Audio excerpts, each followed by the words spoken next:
Have you ever sat in that heavy silence at a family dinner? Here on Women's Diaries Voice, we retell those moments honest, everyday, sometimes controversial. Every story is a mirror. Subscribe, join the conversation, and maybe find a little healing. The spreadsheet was winning. Cells stacked like tidy fences, formulas running in neat invisibles beneath them, and somewhere in the open plan quiet, a printer coughed up someone else's deadline. My phone buzzed on the desk face down.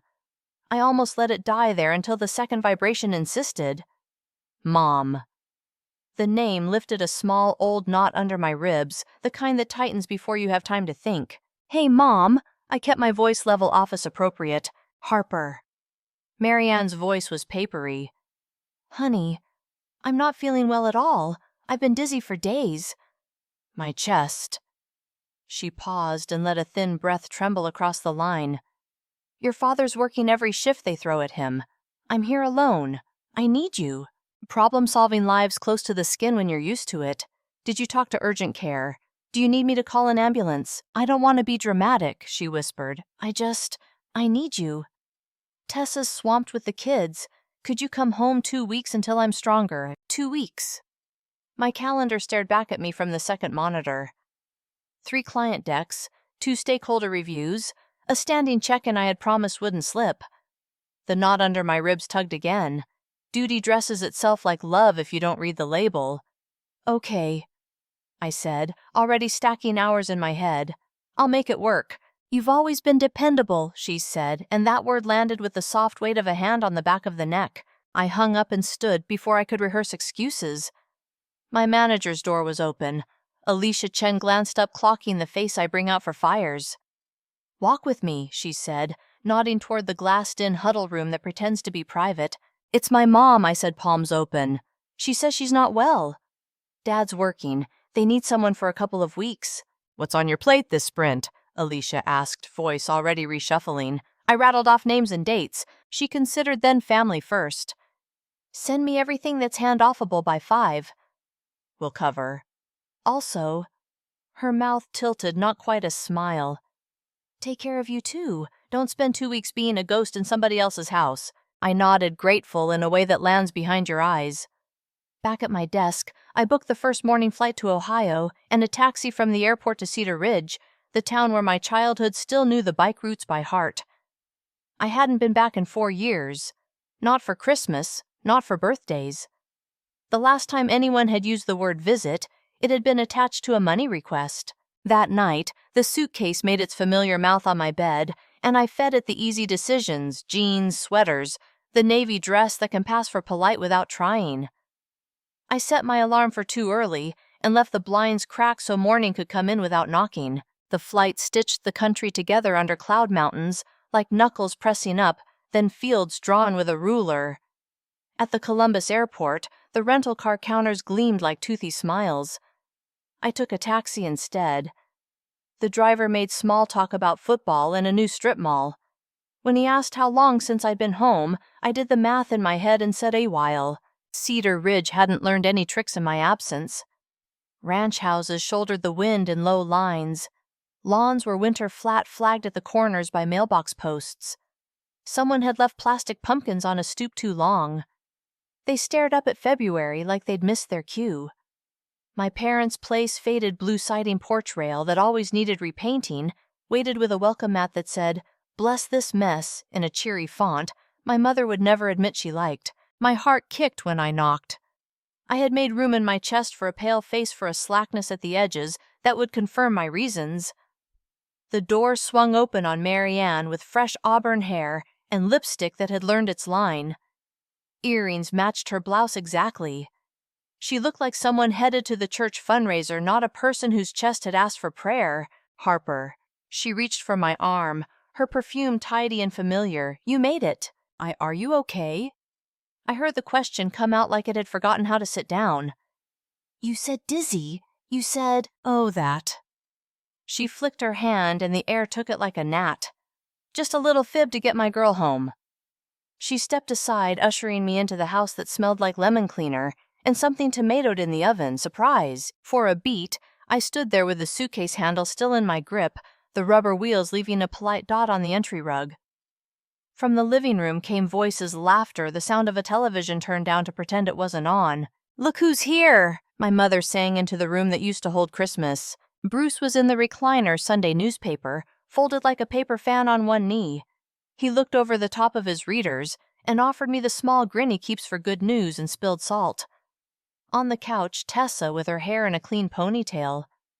Nate with his baseball cap forward, and the kids Ava 9 and long-limbed Eli 6 and a runner Jonah still figuring out stairs. I had last seen Jonah in pixels and a knit hat. Harper, Tessa said in a brightness that stopped before her eyes, "You actually came." "Hey kiddo," Brucey added. "Traffic okay?" What I asked, looking from face to face, is going on. "We're going on vacation," Marianne announced. Hands clasped, teacher in front of the class smile fixed. 10 days in Gulf Shores. We've been planning it for months. I blinked, and the chest pain, the dizziness. "Oh, honey, don't be dramatic," Tessa said, already reaching for the diaper bag to extract a packet of wipes. "We need someone with flexibility to help." Marianne patted my wrist. "We need someone we trust to watch the kids while we're gone. Family helps family." A bucket of cold found the back of my neck. "You lied," I said, and even in my own ears I sounded too formal, like I'd chosen a word in a meeting that wouldn't offend procurement. "You lied to get me here." Bruce cleared his throat into his fist, a neutral sound that could have meant anything. Nate stretched his leg out and toed the ottoman. Ava watched me with a look that seemed older than 9. Eli drummed his fingers on the cushion like a tiny drummer who had not been told where the parade was. "It's not like you're a surgeon on call," Tessa said lightly. "Your job is on a laptop." "I took emergency leave," I said. "I flew across the country." "And we're so grateful," Marianne said, as if the gratitude itself were currency. "This is important. Your father and I haven't been to the shore since our 20th. The condo's right on the water." She looked past me toward the kitchen where something was starting to brown. "Oh, Harper, will you grab the lasagna from the oven?" Mitts are by the stove. I set my suitcase by the hall table and walked on legs that remembered too many dinners. The oven blinked 375 at me like an accusation. I pulled the pan and set it on the trivet where a heat ring has lived since my sophomore year. The sauce bubbled in its corners, doing the one thing it was designed to do. At the table place, mats appeared as if the house knew its lines. Bruce poured iced tea, even though it was cold out. Marianne moved through the room in small, practiced efficiencies. When we sat, she folded her napkin into a triangle I recognized from long ago lessons. "We got a sweet deal on the condo," Bruce said, as if prices were the point. "Nate's going to get a couple rounds of golf in. The kids are excited." Tessa slid a laminated sheet across to me like a restaurant menu. Ava piano 2s, Thurs at 4. Eli no strawberries. Jonah down by 8, or he turns into a pumpkin for real. It had color coding and bullet points and a cheerful font. I placed it beside my fork and read every line. "Soccer for Ava on Saturday." Tessa added, tapping the page. "You'll need to drive her." "I don't have a car here," I said. "You can take Mom's," she answered without looking up. "We'll leave the keys." Marianne reached for the bread, and her bracelet chimed against the plate. "See, it's all falling into place. There's a signal my body gives me when a decision arrives. A small stillness, like a picture coming into focus. It found me between the lasagna and the salad, arriving without fanfare. I set my fork down with care and looked at the faces I share a last name with.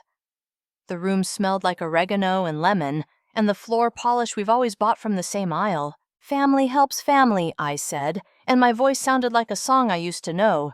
"When do you leave?" Relief spread across the table like steam. 2 days, Marianne said, clapping once. "Oh, this is going to be wonderful." Ava smiled small. Eli asked if he could have more bread. Bruce told him to chew first. Tessa exhaled a long, well-managed breath and reached for the serving spoon. I picked up my fork again and took a bite that tasted exactly like this house always has tomato salt and the quiet click of everyone moving back into their assigned seats. I felt the laminated schedule under my fingertips smooth and certain and slid it into my bag alongside my wallet. The bag made a soft thump on the chair beside me, the familiar weight of something I could carry. The laminated schedule rode home from dinner in my tote like a glossy commandment. In the hallway, I passed the family calendar, Tessa's neat block letters in 3 colors, a cartoon palm tree sticking out of the square where my name had never gone. Upstairs, my old room had been repurposed for caution boxes labeled holiday lights and taxes, a twin bed pushed under the eave like a thought you don't voice. I shut the door and sat on the edge of the bed. The mattress answered with the same small wheeze it gave when I was 16 and came home after closing at the grocery store. I laid the schedule flat and traced the columns with a finger, Ava's piano and soccer, Eli's no strawberries underlined twice, Jonah's bedtime ritual mapped minute by minute like a flight plan. The caring was real, even if the math behind it wasn't. My phone buzzed. Alicia's name on the screen steadied my breathing. I called before I could talk myself out of it. "How's your mom?" she asked. "Healthy enough to plan a 10-day beach trip," I said, and the words landed in the room like a small animal that didn't know where to hide. I told her the rest, how Marianne had opened the door in lipstick, how the request had stepped out of costume, how the phrase "family helps family" had been dressed and pressed. Alicia let silence hold its shape. "Okay," she said at last. "You're already out. Let the time off be time off. I've redistributed your decks. If you want to send a couple notes, send them. Otherwise, put your laptop behind a door and shut it." Behind a door. I looked at the closet, at the boxes, at the twin bed with the quilt my aunt had sewn before arthritis told her she'd done enough. "Got it," I said. Downstairs, the dishwasher clacked into its cycle. The house made an old, agreeable hum. I opened my laptop and watched the screen lift like a theater curtain. Flights populated like smart guesses. I didn't choose the place yet. I chose the time. I picked the early morning that left while the day was still making up its mind, and I clicked until the seat map turned my choice into a dot. A room followed, not grand, but clean, with a balcony that faced something blue in the photographs. I bought cancellation coverage for nobody's peace but mine. When the confirmation emails arrived with their cheerful fonts and excessive punctuation, I forwarded nothing to no one. I dragged a folder on my desktop into another folder and named it exactly what it was, away. The house asked me to come back to it. In the hallway, Bruce stood with a dish towel over one shoulder, drying a glass with attention, like he was polishing a small window into a better day. "You settle in okay?" he asked. "Yeah." I leaned against the doorframe and watched his hands. He has always had this way of being useful without speaking for anyone. "You knew about the trip." He lowered the glass. "Your mother likes a plan," he said, as if plans were a weather system you couldn't argue with. I told her we'd figure it out. "Did you think I would say yes?" He turned the towel once around the glass. "I hoped you'd be here a few days," he said. "That's all I let myself think." That answer was the size of him, modest, true offering, neither defense nor bait. He set the glass upside down on the mat and rested his hands on the counter, like a man who knows when to put tools down. The kids came tearing through Eli, slipping on sock feet, Ava corralling Jonah with a single hand to his pajama collar. Aunt Harper. "Do you know how to braid?" Ava asked, already angling her head so the question would be easier to answer. "Kind of," I said. She stood still while I divided the long pieces into 3. My fingers remembered how to cross and tuck. The braid came out a little loose, but she looked in the hallway mirror and said, "Good," like a judge calling time. Eli asked if I could make his shoelaces look like a movie. I taught him the bunny ears version and let him believe it was a special trick. Jonah offered me a plastic dinosaur and then withdrew it, considering whether I was worthy. He gave it back and walked away without explanation. Marianne floated through with a laundry basket balanced on her hip. "See," she said to the air, "you have a way with them." "Kids like any adult who looks at them while they speak," I said. "Not unkind, not a weapon." Tessa stood in the kitchen with her laptop open, inputting something into a spreadsheet of her own. "Nate, did you print the boarding passes?" she asked. "And Harper, remember Eli's blue cup for milk. He won't drink from the green one." She said it without looking up, like you say turn left at the light. "Got it," I said, and slid the laminated schedule deeper into my tote until it kissed the bottom seam. Later.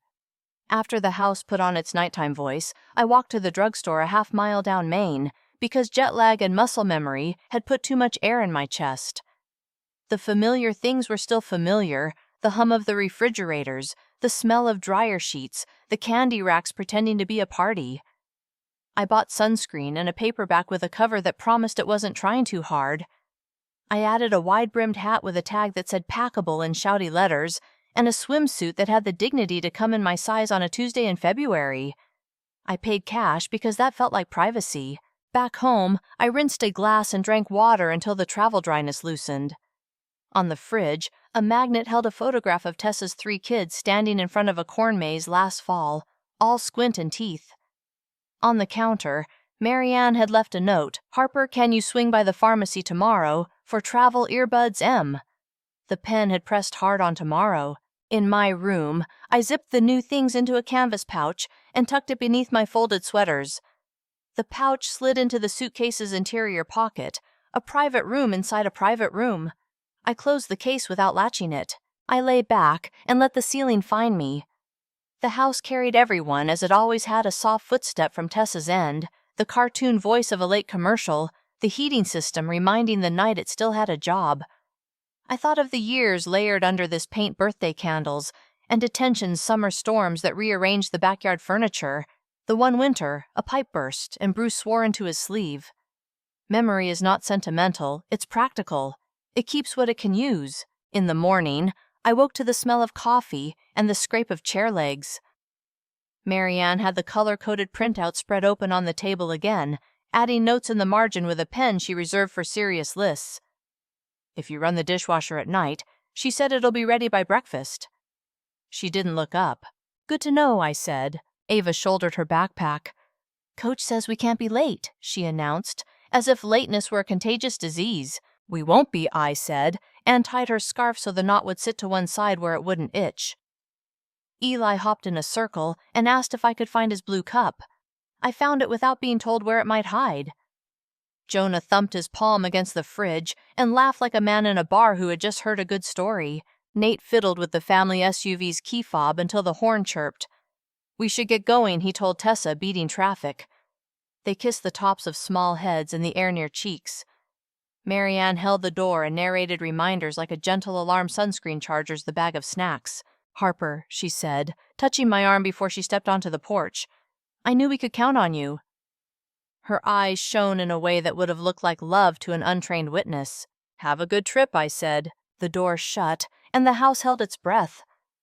Bruce lingered long enough to set a hand on the counter and say, "Call if you need my card for gas," as if that were the shape of blessing he knew.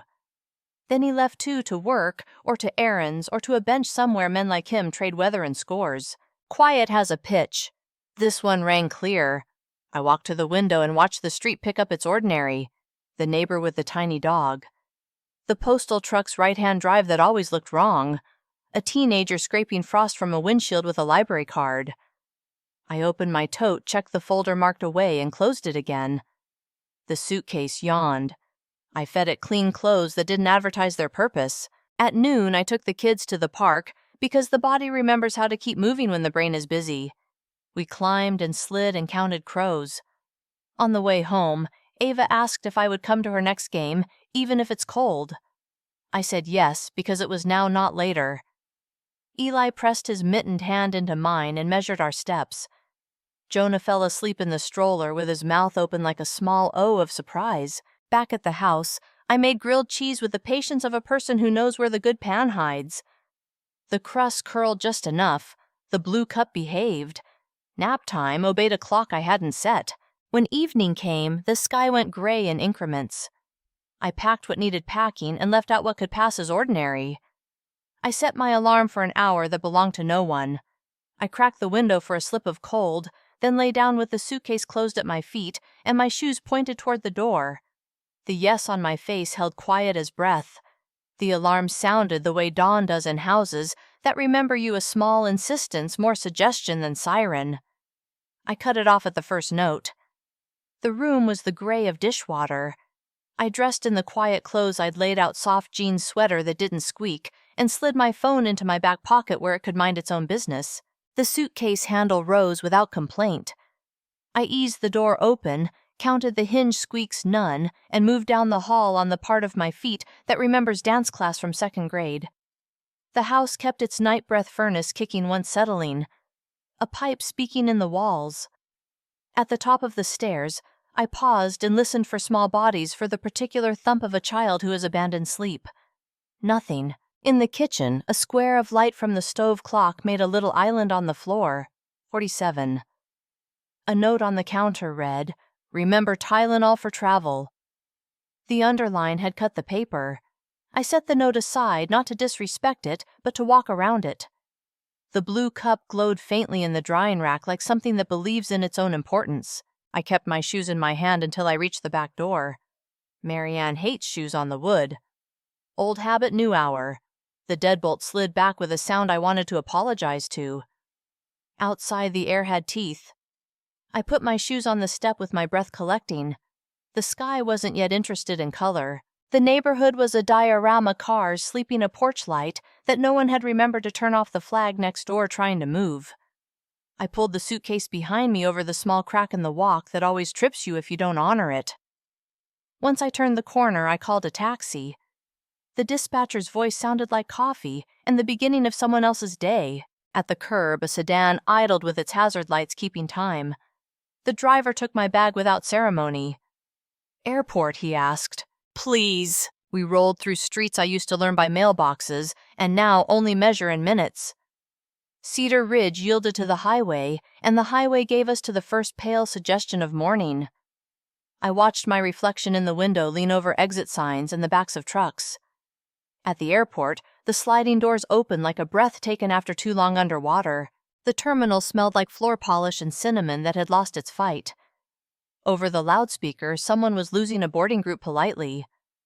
I moved through the small rituals kiosk ID the belt unthreaded, and then threaded again my laptop in a tray as if it needed a ride. I didn't check my phone. The silence there felt like a room I wasn't ready to enter. At the gate, a screen promised weather in places that meant beach as a verb. I sat with my duffel between my feet and watched a toddler throw a raisin with the conviction of an athlete. I sent Alicia a single line, boarding. "Thank you." She pinged back a thumbs up, and nothing else the right size of care. When my group was called, I filed in with everyone who had planned and everyone who had not. The plane smelled like recycled decisions. I took the window seat I had chosen 3 clicks ago and buckled in. As we lifted, Ohio flattened into a geometry test field, squared off roads determined a river negotiating. Clouds took us, then let us go. I slept in the way you do in the airjaw slack a shoulder reminding you it exists. When the flight attendant asked if I wanted anything, I took water and the tiny cookies that pretend not to be dessert. We landed in Houston for the layover, then boarded again. By the time the second plane tipped its nose down, the light had changed its mind about being winter. Mexico met me with sun that didn't seem to apologize for itself, and air that tasted like salt, and something green. In the customs line, signs spoke in 2 languages, and a third made of icons. "Bienvenida," the officer said, stamping what needed stamping. I answered with the kind of Spanish that says please and thank you, and doesn't try to be a hero. My phone woke when I did vibration after vibration, the status bar turning into a parade. Missed calls stacked like plates. Texts lined up with the polite desperation of people knocking on the same door. "Where are you? Call me now. Not funny. You are ruining things." Then the smaller voices, "Aunt Harper, are you here yet? Grandma says you have our snacks." I put the phone face down in my bag and stepped into the shade where the taxi line curved like a patient snake. The driver who waved me over had a keychain full of saints. "Donde, señorita?" I said the name of the hotel slowly, the way the booking page had taught me, and he nodded. Out the window, palms did their best to look official about the breeze. The road ran along water that had decided on a color and was sticking to it. When the driver pointed out landmarks, he did it with the pride of a man who knows he is escorting someone to a promise they made themselves. The resort was white and determined all angles and umbrellas. A woman at the front desk said my name like she'd been practicing and handed me 2 keys, the plastic one for the room and the paper one for the towel stand, which amused me out of proportion. In the elevator, my reflection looked like it had seen daylight for the first time in months. The balcony door in the room was a lesson in how to slide without waking the neighbors. Outside, the ocean did not feel obligated to reveal a single thing. I put my bag on the chair and stood there for a while with my hand on the railing just to prove out loud that I had made it. When the phone buzzed again, I let it.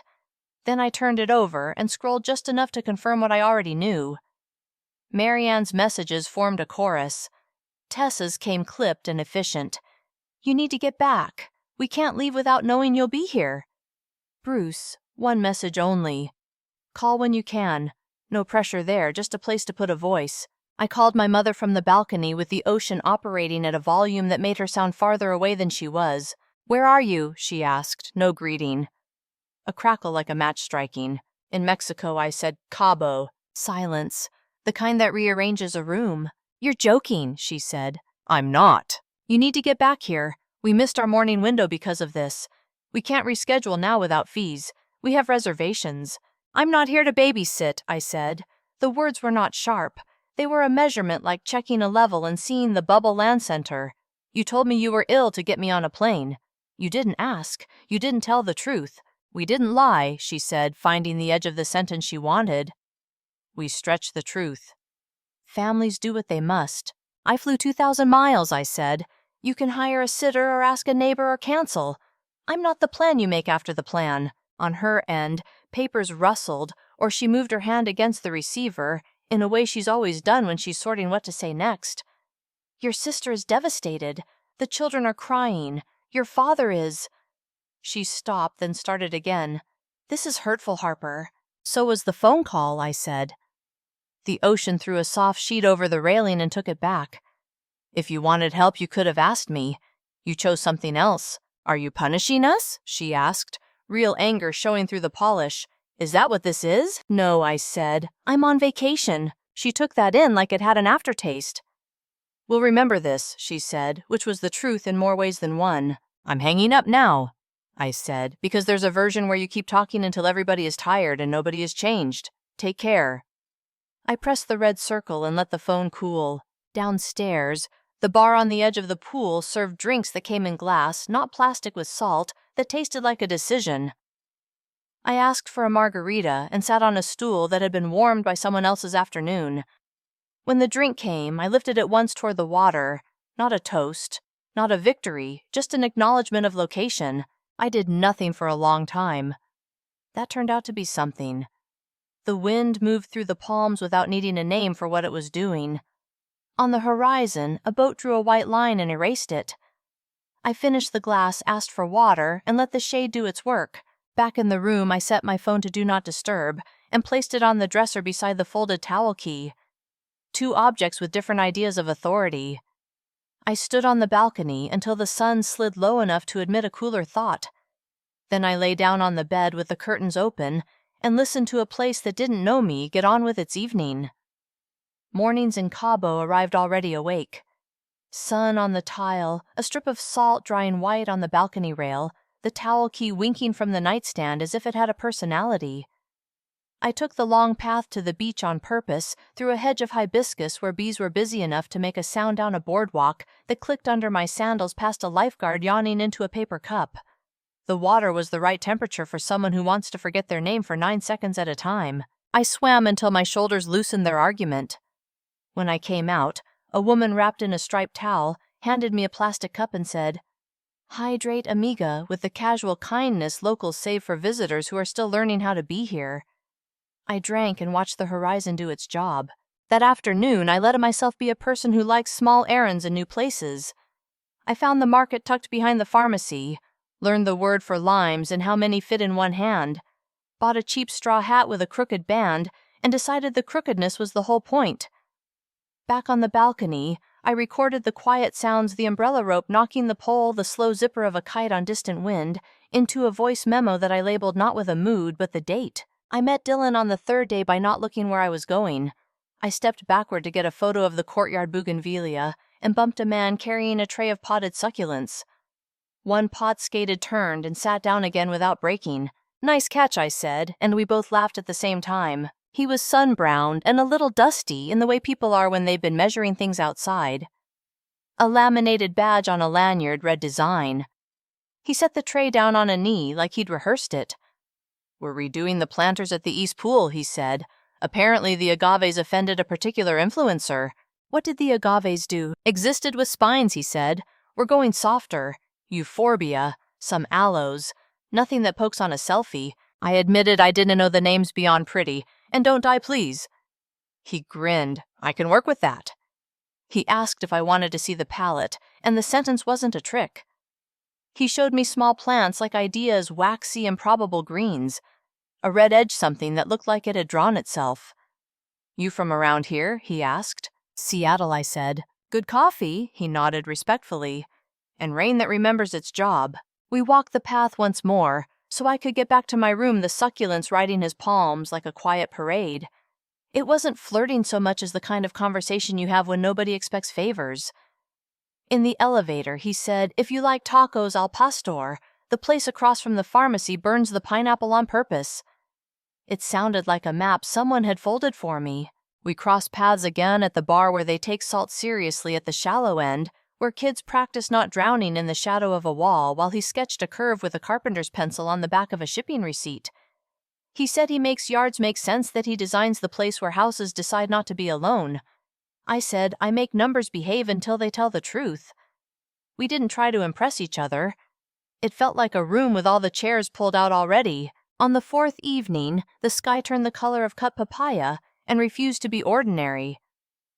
I called Aunt Jo from the balcony because she is the only person in my family who has ever asked for nothing more complicated than a photograph of where I am. "Harper, honey," she said, the syllables doing their long Ohio stretch. "Your mother is telling folks you ruined Alabama." "Gulf Shores will survive," I said. Then I told her the door with the lipstick and the itinerary dressed as illness, because saying it to someone who wouldn't rearrange it made the facts settle. "Well, I'll be," she said, after a long breath that sounded like a porch swing. "Your mama always could make a production. Doesn't mean the script is true. She wasn't angry on my behalf. She recognized the shape of the thing. I saw it when you girls were little," she added, gentle as a mitten. "You working after school while Tessa had lessons and a ride, you being the one who listened. Some folks get so used to you showing up they forget you might be tired." "I'm not tired now," I said, surprised to hear it and know it was true. "Good," she said. "Take a picture of whatever you're looking at." I sent her the sky and the line where a cruise ship pretended to erase itself. She sent back a photo of her cat asleep in a clothes basket like he'd been hired to do it. Neither of us offered advice. The last days in Cabo folded into each other like clean laundry. Dylan pointed out a shrub that smells like citrus when the heat gets smug. I learned which side of the pool got wind and which side was for people who want to tan evenly. When I turned my phone on once a day to check work, Alicia wrote only what needed writing. "All good. Enjoy." My mother's messages tapered from command to complaint to ice. "We're out money. Your sister is hurt. This household has memories." Somewhere in there, Bruce sent okay, followed by a period which is his way of indicating he has thought longer than the word suggests. Flying home, the plane slipped the bright in a clean seam and stepped into gray. Seattle received me with the smell of rain, even when it wasn't trying. I took the train in from the airport and watched neighborhoods queue up warehouses that wear murals like jackets, a diner that promises breakfast until closing, a soccer field sleeping under lights. My apartment did its small ritual when I opened the door refrigerator, waking the plant in the corner, reminding me about water by not drooping. At the office, Alicia waved me into the glass room with the good marker that doesn't squeak. "You look like you found sun," she said, moving my tasks back onto my side of the chessboard. She slid a folder across the table with a short list clipped inside. "We saved you the interesting bits. Don't catch up. Step in." The hum of the floor came back like muscle memory. I opened data sets, and they greeted me like a language I still speak.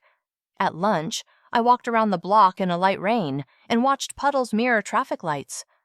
The city did not know or care who had texted me in what order. That helped. The phone call from Marianne landed at 7:13 on a Tuesday, the time of day when the sky can't decide which gray it wants. I answered because ignoring isn't always the same as peace. "We lost nearly $3,000, she said. Without preface, voice firm, the way people get when they have rehearsed in the mirror. "Airfare, condo deposit, non-refundable fees." "I'm sorry you're out the money," I said. "You should be. The children were inconsolable. Your sister had to call the airline twice."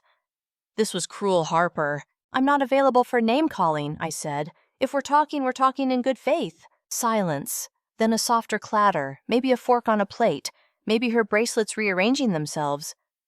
"We needed you," she said, smaller. "You know how to handle things." "You could have asked," I said. You told me you were sick. We stretched the truth, she said again, staking the same ground. Family helps family. I help when I'm asked. Not when I'm tricked, I said. I kept my voice in the middle register, the one that doesn't invite anyone to throw a match. If you want something from me, ask plainly. If you want a relationship with me, it has to be two-way.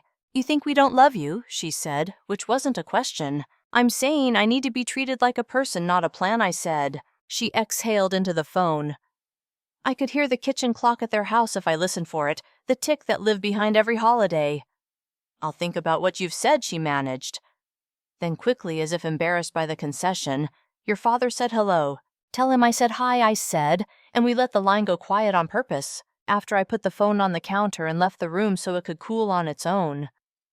I washed a handful of blueberries and stood at the sink eating them one at a time like an assignment. The rain put its shoulder to the window. Across the courtyard, someone practiced a trumpet with more courage than talent, and the mistake sounded like a person trying. On the bookshelf, the away folder had worked its way into the row of other folders, indistinguishable, except for the sudden memory it carried when my eye landed on it. I slid it deeper, not to hide it, but to give it the company of things that are no longer emergencies. The towel key from the resort Useless Bright sat on the dresser beside a ceramic tray where I keep what my hands forget: rings, a hair tie, a nickel whose year matters to no one. I made dinner without narrative: eggs, toast, the right amount of salt. I sat at the small table by the window and ate while the city rearranged itself into evening. The apartment held. The plant survived my absence. The music from upstairs found a rhythm and kept it. I rinsed my plate and left it to dry, the water ticking off the edge like someone learning a new word. On Saturday, the mail came in a rubber band because the slot was greedy and kept some of it for itself. I shook the envelopes free over the doormat: cable promotion, dentist reminder, a postcard from a gallery, and one with my parents' return address in Marianne's strong script.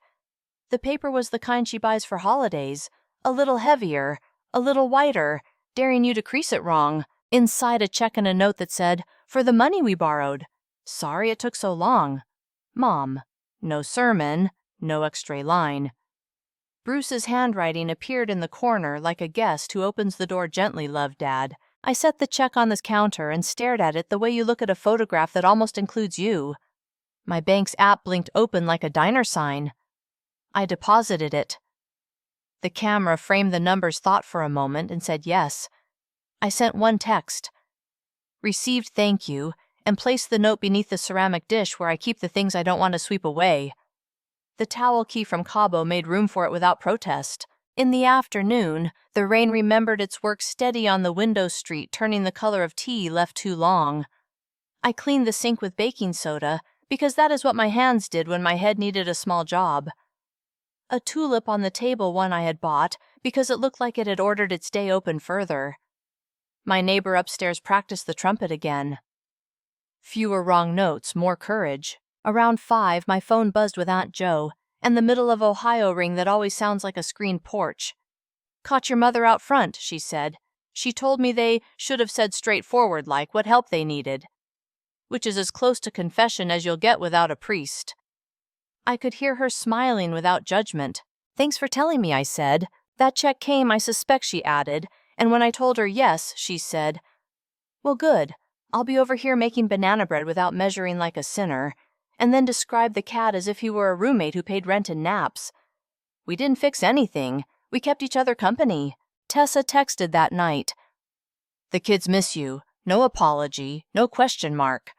I put the phone down and finished drying a glass. 10 minutes later, I typed, "Tell them I say hi." It was accurate. It did not open a door I couldn't mind. Work ran smooth the way it does when everyone knows their lane. Alicia slid by my desk one morning and tapped the corner of a deck. "Good bones," she said, which is the nicest thing anyone can say to a thing you've built. At lunch, we walked the block under a sky that had misplaced the sun. She asked nothing she didn't need to know. When we passed a shop window with travel posters, she said, "Left one looks like somebody's phone background," and I laughed harder than the joke deserved. Joy is sometimes out of scale in the good direction. On Wednesday, Dylan texted from an unfamiliar number that introduced itself with a photo of a line of euphorbia waiting like quiet soldiers. In town doing a consult, If there's a taco that matters to you, I'll trade you plant talk for directions. I met him near the lake where the path keeps its promises. He wore a jacket the color of wet earth and stood with his hands in his pockets as if respecting the scenery. We walked without instruction and pointed at trees like we knew them personally. He said the small park by the boathouse would be better with one less hedge and one more bench. I said the plaza near my office needed a tree that drops something messy in spring to remind the suits they live under a sky. We ate tacos from a place that finally understood cabbage and lime. He talked about drainage with surprising affection. I talked about a dataset that had recently stopped lying. When he asked about my family, I didn't tell the whole story. I stated a fact at the right size. We are practicing honesty in short sentences. He nodded, like a man who has seen a cracked pot still hold water. At the corner, he said he'd text next time work brought him north. I said, okay, and felt no requirement to promise more than the word meant. On Friday, Bruce sent a photo message. The picture was of a porch rail freshly painted white, the brush sitting on newspaper, a mug of coffee just in frame. Second coat tomorrow, he wrote. Then after a beat, your mother says the lilacs will be early. I could smell the lilacs in my mind, that clean purple that arrives like an apology from the weather. Looks good, I replied. Tell her I'll open a window when they bloom. He sent back okay, no period, his version of a hug. Saturday morning I woke before the alarm. The apartment held the kind of quiet that doesn't mean empty. I made coffee and squeezed a lime over the eggs the way a stranger had shown me in a place that didn't know me. On the sill, the plant that sulks every winter was trying a new leaf glossy as if it had been wiped with oil. I set plates on the small round table I bought secondhand, a circle wide enough for two, still perfect for one. The wood had scratches I didn't sand away because I like furniture that remembers. After breakfast, I stripped the bed and remade it tight enough to please whatever ancestor taught me corners. A breeze moved through the apartment like it had paid for a ticket. The trumpet upstairs slid into a scale that should have been simple, and wasn't. He worked at it without apology. Across the courtyard, someone shook a rug with vigor. City life makes a choir out of chores if you let it. In the afternoon, a package arrived from a return address I didn't recognize. Inside, beneath a ridiculous amount of tissue paper, lay a mug that said dependable in block letters. Taped to it was a note in Tessa's tidy hand. Ava picked the word. She says it means you show up. I held the mug and sat on the couch because sitting felt like the correct posture for something heavy and light at once. I rinsed it, dried it, and put it on the shelf beside the plain white ones. It was not a medal. It was not a chain. It could be a cup when it needed to be. As evening leaned in, the rain took a break, and the light did that expensive thing it does for a few minutes before it chooses dark. I set my phone face down and left it on the counter. I set a fork and a knife for one, then laughed and set a second pair because the table looked lopsided without them. I lit a small candle I keep for evenings that want one. The flame made a gold coin on the wall and held it there. I ate without hurrying. The music upstairs resolved into something like a song. Down the hall, a neighbor laughed the way you do when the story is almost as funny as the person telling it. I washed my plate, left it to dry, and wiped the table with a cloth that already knew its job. The towel key winked from the dish. The folded note sat under it. The room did not ask for anything more than being lived in. Before bed, I slid the away folder deep on the shelf where paperwork goes to keep other paperwork company. Not hidden, not displayed. Shelved among warranties and manuals, pay stubs and leases, the ordinary documents of a life quietly underway. I turned off the lamp. The apartment kept its shape in the dark. Outside, a bus sighed at the stop and moved on. Inside, the air settled. I lay down, listened until the building's heartbeat and mine found a single tempo and let the day take off its shoes. Thank you so much for listening to today's story. If this story resonated with you or made you reflect, I'd love to hear your thoughts, so feel free to share them in the comments below. And don't forget to like, subscribe, and hit the notification bell so you won't miss the next story. I'll see you next time as we continue exploring more journeys and lessons together.